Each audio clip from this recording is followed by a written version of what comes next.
মৰমৰ ছাত্ৰ-ছাত্ৰীসকল, আজি মই তোমালোকক তৃতীয় শ্ৰেণীৰ অসমীয়া কিতাপৰ 4 নম্বৰ পাঠ আগলি বাঁহত বগলীৰ বাঁহ এই পদ্যটো পঢ়াই দিম।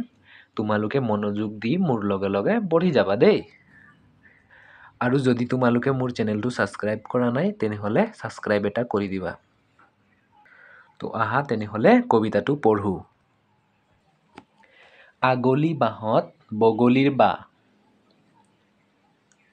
ল'ৰাহঁতে চোৱা বৰ হাকুটিৰে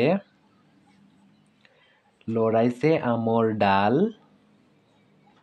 ক'ত যে আম ক'ত যে পৰিছে কাষতে আছে খাল। মোৰ লগে লগে পঢ়ি যাবা দেই। আগলি বাঁহত দেখিছানে বাৰু বগা বগলীৰ বাঁহ। ল'ৰাহঁতৰ এদিন পৰিল চকুত কৰোঁতে আহ যাহ। খুৰাই ক'লে নাভাঙিবা দেই নিৰি চৰাইৰ বাঁহ। অতি যতনেৰে বাঁহটি সাজিছে গোটেই শুকান ঘাঁহ। এতিয়া নেক্সট পাৰ্ট। বৰষুণ পৰি হৈছে পিছল কাষৰ আলি বাট। খুৰাৰ দেহাও থৰক বৰক বাত বিষ আছে গাত।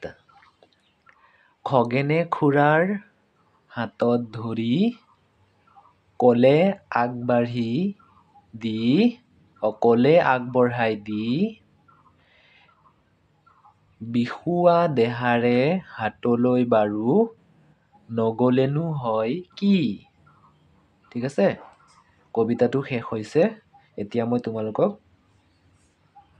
ইয়াৰ প্ৰশ্ন উত্তৰবিলাক কৰি দিম। ঠিক আছে, ইয়াত তলৰ প্ৰশ্নবোৰৰ উত্তৰ কোৱা আৰু লিখা। ইয়াত প্ৰশ্নটোৰ উত্তৰ সুধিছে দেই আৰু লিখিবলৈ কৈছে। মই এতিয়া কৰি দিম, তোমালোকে লিখি ল'বা আৰু শুনি যাবা দেই। তলৰ প্ৰশ্নবোৰৰ উত্তৰ কোৱা আৰু লিখা।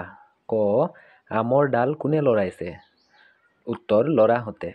খ, আমৰ ডাল লৰোৱা সঁজুলিটো কি? উত্তৰ, বৰ হাকুটি। গ, গছৰ কাষতে কি আছে? উত্তৰ, খাল আছে। ঘ, বগা বগলীৰ বাঁহ ক'ত আছে? উত্তৰ, আগলি বাঁহত।